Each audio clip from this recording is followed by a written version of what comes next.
سب سے حسین 42 سال کی عمر جوانی، اس کی میت کو قبر کے قریب کیا گیا تو ہلنے لگا تو اس کے بیٹوں نے کہا ہمارے ابا زندہ ہیں، وہ سختہ ہو گیا ہے، زندہ ہیں۔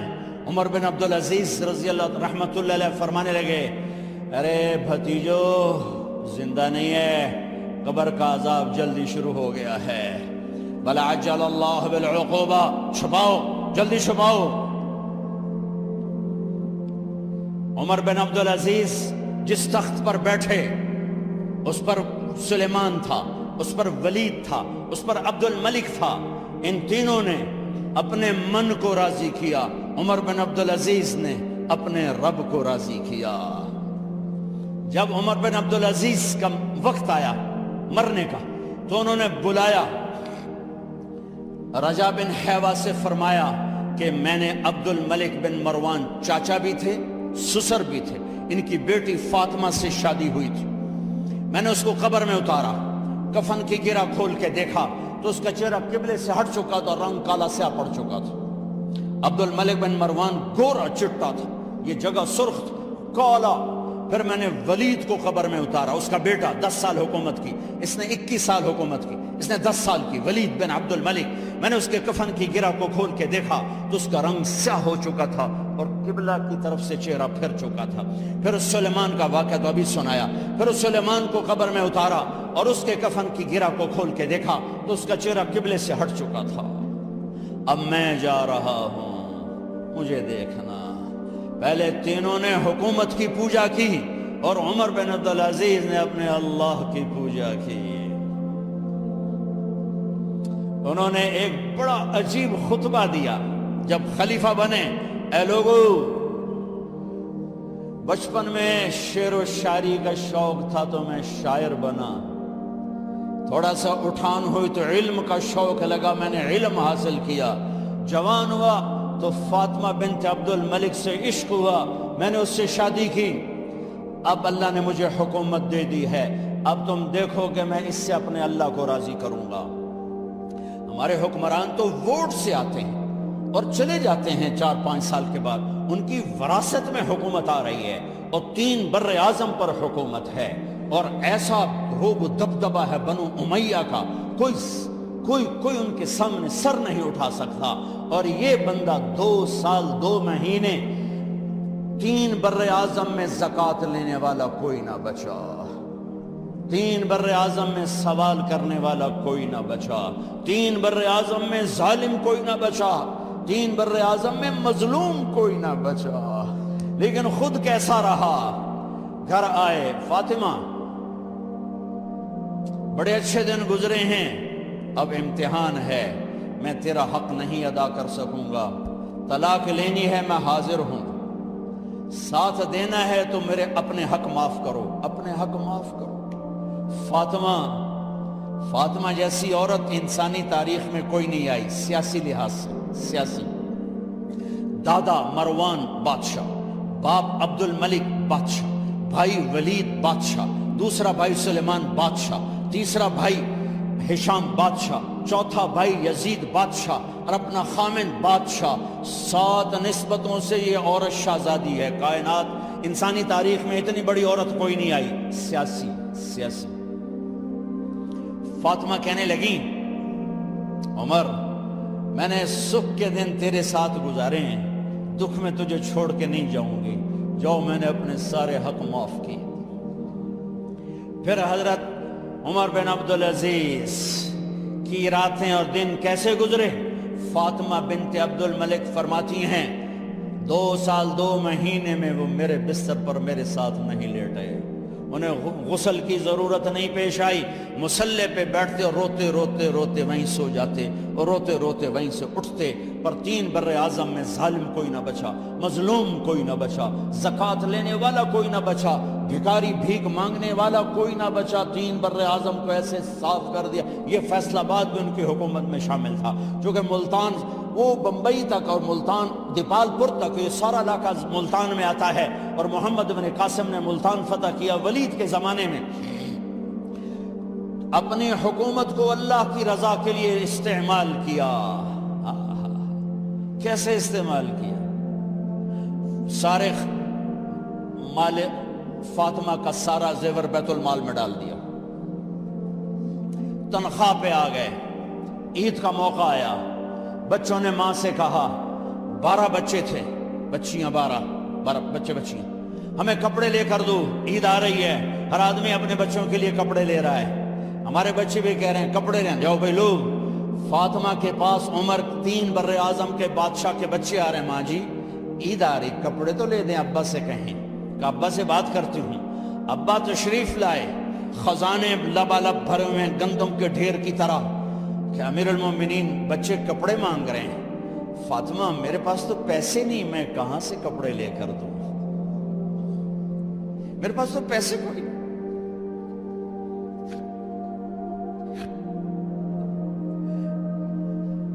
حضرت فاطمہ نے کہا پھر بچوں کا کیا کروں؟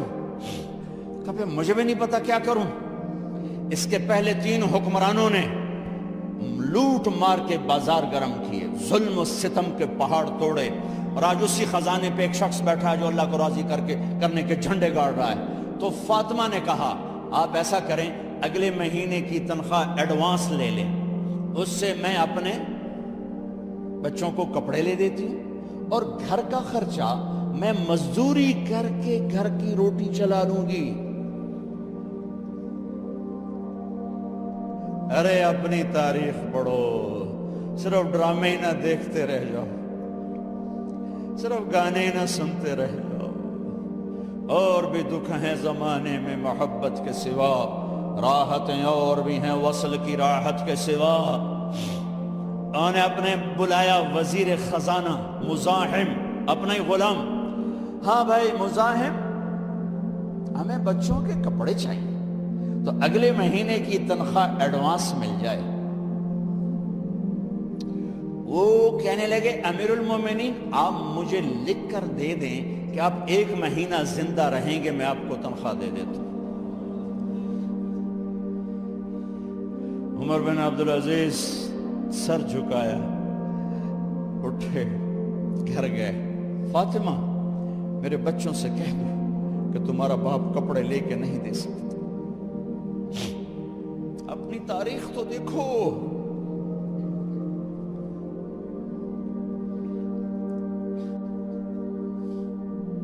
عید کا دن آ گیا،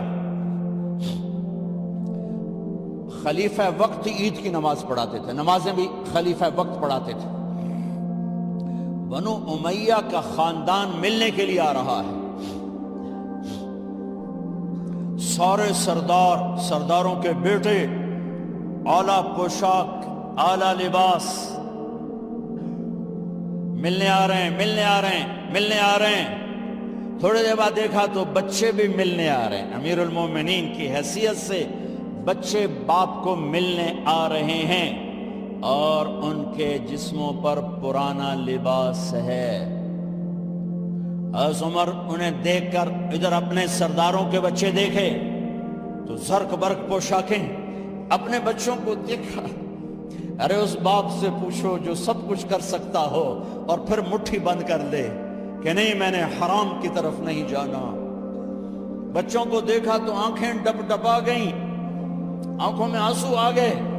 فرمایا میرے بچوں آج تمہیں اپنے باپ سے گلہ تو ہوگا کہ آج ہمارے باپ نے کپڑے ہی نہ لے کے دیے۔ ان کے ایک بیٹے ہیں عبد الملک، ان سے بھی 4 ہاتھ آگے تھے، ان سے پہلے ہی فوت ہو گئے تھے۔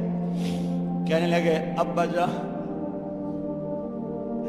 آپ کو مبارک ہو، آپ نے قومی خزانے میں بددیانتی نہیں کی ہے، آپ کو مبارک ہو۔ آج ہمارا سر بلند ہے، ہم شرمندہ نہیں ہیں، ہم شرمندہ نہیں ہیں۔ انسانوں کو کپڑوں پہ نہیں تولا جاتا۔ آج کا میرا دیس کا مالدار اتنا فقیر ہو گیا ہے، اتنا چھوٹا ہو گیا ہے کہ وہ اپنا تعارف کروانے کے لیے 50 لاکھ کی گھڑی لیتا ہے، 6 لاکھ کا جوتا لیتا ہے۔ آج کی بیگم اتنی چھوٹی ہو گئی ہے کہ اپنے قد کو بڑا کرنے کے لیے وہ 10 لاکھ کا ہینڈ بیگ لیتی ہے کہ دیکھو میرا بیگ 10 لاکھ کا ہے۔ ارے میری بہن، تو 10 ٹکے کی بھی نہیں رہی، اگر تو نے بیگ سے اپنے آپ کو بڑا بنایا، او میرے دوست تو 2 ٹکے کا نہیں ہے۔ اگر تو 10 لاکھ کے جوتے اور 50 لاکھ کی گاڑی سے، 50 لاکھ کی گھڑی سے اگر تو بڑا بننا چاہتا ہے، ارے اس دھوکے سے نکلو۔ برینڈڈ برینڈڈ برینڈڈ، کہاں جا رہے ہو؟ جب تم اپنی ذات میں بے قیمت ہو تو رب ذوالجلال کی قسم، تمہاری گھڑیاں، تمہارے بیگ، تمہاری گاڑیاں، تمہارے بنگلے تمہاری عزت کو بڑھا نہیں سکتے۔ ابا جان، آج ہمارا ساڈا ایتھے سر آ گیا، سانو آج ساڈی عید ہو گئی کہ ساڈے ابے آج خیانت نہیں کی تھی۔ آج ہم خوشی سے بلند ہیں کہ ہمارے باپ نے بدیانتی نہیں، بیگم نے اس باندی کو نہلایا، خوبصورت زیورات سے سجایا، عالی شان میک اپ کیا اور اس کا ہاتھ پکڑ کے لائی، امیر المومنین یہ آپ کی خدمت میں گفٹ ہے۔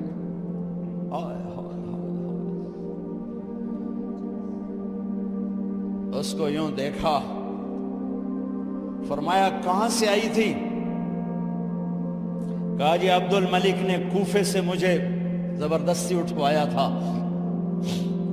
تو 2 آدمی بلائے کہ جاؤ اسے اس کے مالک کے پاس واپس بھیج دو۔ وہ کہنے لگی این وجدک علی یا امیر المؤمنین، امیر المؤمنین آپ کا عشق کہاں گیا جو میرے ساتھ تھا؟ تو عمر کی آنکھیں بھر آئیں، کہا وہ پہلے سے بھی زیادہ ہے، لیکن تمہیں اللہ کے لیے قربان کرتا، میں اپنے عشق کو اللہ کے لیے قربان کرتا۔ ہاں اب اللہ نے صلہ کیا دیا؟ جب انتقال ہوا ہونے لگا تو بلایا رجا کو، جو میں بات پہلے چھوڑ کے ادھر ان کی تھوڑی سیرت بتائی کہ رجا اب میں مرنے لگا ہوں، عبد الملک کالا ہو گیا تھا، ولید کالا ہو گیا تھا، سلیمان کالا ہو گیا تھا۔ یہ کیوں کالے ہوئے تھے؟ یہ بے نمازی نہیں تھے، بدکاری نہیں کرتے تھے، کسی کی طرف ان کی میلی آنکھ نہیں اٹھی کبھی۔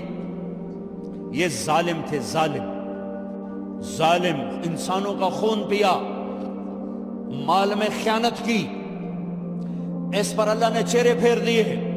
آج عمر بن عبدالعزیز جا رہا ہے کہ دیکھو میں جا رہا ہوں، مجھے دیکھو میرے ساتھ کیا ہوتا ہے۔ ان کا انتقال ہوا، ان کی میت قبر کے کنارے رکھی گئی اور اب نیچے اتارنا ہے۔ سلیمان کی میت کو اتارنے لگے تو ہلنے لگا اور عذاب قبر پہلے شروع ہو گیا۔ عمر کی میت کو جب قبر کے قریب کیا گیا، ایسے ہوا کا جھونکا آیا، ایک پرچہ ایسے لہراتا ہوا یوں آیا یوں آیا یوں آیا اور عمر کے سینے پر گر گیا۔ لوگ کٹھے ہو گئے، پرچے کو کھول کے دیکھا گیا تو اس پہ لکھا تھا بسم اللہ الرحمن الرحیم، براءۃ من اللہ لعمر بن عبد العزیز من النار۔ یہ پروانہ ہے اللہ کی طرف سے اس کے بندے عمر کے لیے کہ اسے جہنم سے نجات کی خوشخبری سنا دی جائے۔ آہا، مرنا ہو تو یوں مرو، اللہ ایسی موت دے دے۔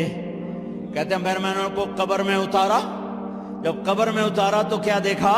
میں نے کفن کی گرہ کھولی تو چہرہ قبلے کی طرف فٹ اور یوں لگا جیسے 14ویں رات کا چاند قبر میں اتر آیا ہو۔ میرے بھائیوں بہنوں، اپنے اللہ سے صلح کر لو، اپنے اللہ سے صلح کر لو، اس کے محبوب مصطفیٰ صلی اللہ علیہ وسلم کی غلامی میں آ جاؤ آ جاؤ آ جاؤ۔ یہی ایک راستہ نجات کا ہے، یہی ایک راستہ اللہ تک پہنچانے والا ہے۔ اور آخری بات کرتا ہوں، اس دیس کی نفرتوں نے اسے آگ لگا دی ہے۔ آپس کی نفرتیں مٹا دو، آپس کی نفرتیں مٹا دو، آپس کی نفرتیں مٹا دو۔ محبت دو، محبت دو، محبت دو، محبت دو، معاف کرنا سیکھو، درگزر کرنا سیکھو۔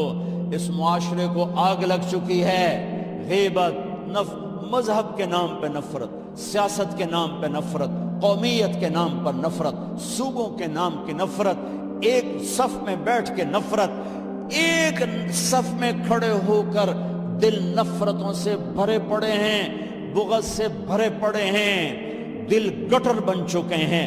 جس دل میں نفرت کے جذبے ہوں اس دل پر اللہ کی نظر نہیں پڑتی، جس دل میں بغض کے گٹر کھلے ہوں اس پر اللہ کی محبت کی نظر نہیں پڑتی۔ میرے بھائی بہنوں، میں آخری بات کر رہا ہوں، سوئی 12 بجے تک جا رہی ہے، شب قدر ہے، کچھ الگ بیٹھ کر بھی اپنے اللہ کو یاد کر لو، کوئی اس کے سامنے رو دھو لو، معافیاں مانگ لو۔ تو میں اس لیے 12 بجے تک بات ختم کرنا چاہتا ہوں، آخری بات کر رہا ہوں۔ آپس کی محبتیں پروان چڑھاؤ، آپس کی نفرتوں کو ختم کرو، آپس کی لڑائیوں کو ختم کرو، ایک دوسرے کو معاف کرنے کی عادت ڈالو، ایک دوسرے کو درگزر کرنے کی عادت ڈالو، غیبت چھوڑ دو، نفرت چھوڑ دو، حسد چھوڑ دو، بغض چھوڑ دو، اپنے آپ کو دیکھنا شروع کرو، اوروں کو نہ دیکھو، اوروں کو نہ دیکھو، اوروں کو نہ دیکھو، اپنے من میں ڈوب کر پا جا سراغ زندگی، اپنی کمیاں دیکھو، وہ کیا کرتا ہے، وہ کیا کرتا ہے، وہ کیا کرتی ہے، وہ کیا کرتی ہے، اس سے اندھے بن جاؤ، بہرے بن جاؤ، کسی کی برائی نہ سنو، کسی برائی نہ کرو، تمہارے گھر جنت بن جائیں گے، تمہارے گھر جنت بن جائیں گے، تمہارے گھر جنت بن جائیں گے۔ ہمارے گھروں میں تباہی بربادی ہے، نفرت، ماں باپ میں آپس میں نفرت، میاں بیوی میں نفرت، سگے بھائیوں میں نفرت، کبھی مذہب کے نام پر، کبھی رشتوں ناتوں کے نام پر، کبھی تجارت کاروبار کے نام پر۔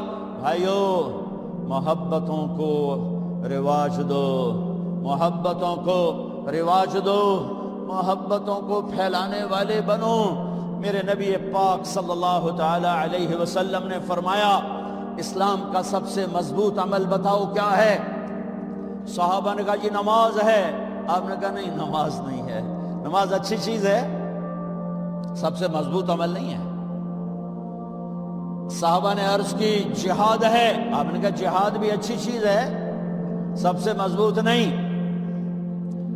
صحابہ نے عرض کیا روزہ، آپ نے کہا روزہ بھی اچھی چیز ہے پر سب سے مضبوط عمل نہیں۔ صحابہ نے عرض کیا حج، آپ نے فرمایا حج بھی بہت بڑا عمل ہے پر سب سے مضبوط عمل نہیں۔ ایعر الاسلام اوثق، اب سنو الفاظ سنو، اسلام کا سب سے مضبوط عمل بتاؤ۔ قالوا الصلاة قال وحسن وما هي بها، قالوا الجهاد قال وحسن وما هو به، قالوا الصيام قال وحسن وما هو به، قالوا الحج قال حسن وما هو به، قالوا اللہ ورسولہ اعلم۔ ہاں نماز نہیں، جہاد نہیں، روزہ نہیں، حج نہیں، اچھا تو کیا ہے؟ پھر کیا ہے؟ تو آپ نے کہا ان اوثق اور الاسلام الحب للہ والبغض للہ، اسلام کا سب سے مضبوط عمل آپس میں اللہ کے لیے محبت کرنا ہے، اللہ کے لیے محبت کرنا ہے، اللہ کے لیے محبت کرنا ہے، اور اللہ کے لیے بغض رکھنا ہے۔ اللہ کے لیے بغض کا کیا مطلب ہے؟ برے سے نفرت نہ ہو، برائی سے نفرت ہو۔ ایک واقعہ سناتا ہوں جس سے بغض للہ کی مثال شاید 14 صدی میں ایسی مثال ہوں گی، تاریخ نے جنہیں محفوظ کیا ان میں اتنی بڑی مثال میری نظروں سے آج تک نہیں گزری۔ البغض للہ،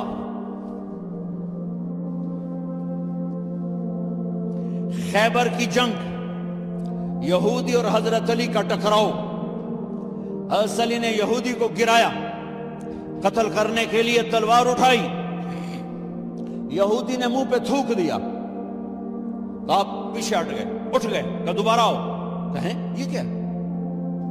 ارے میں نے تو منہ پہ تھوک دیا غصے میں، چلو جلدی ختم کرے مجھے، تم مجھے کیوں چھوڑ کے پیچھے ہٹ گئے؟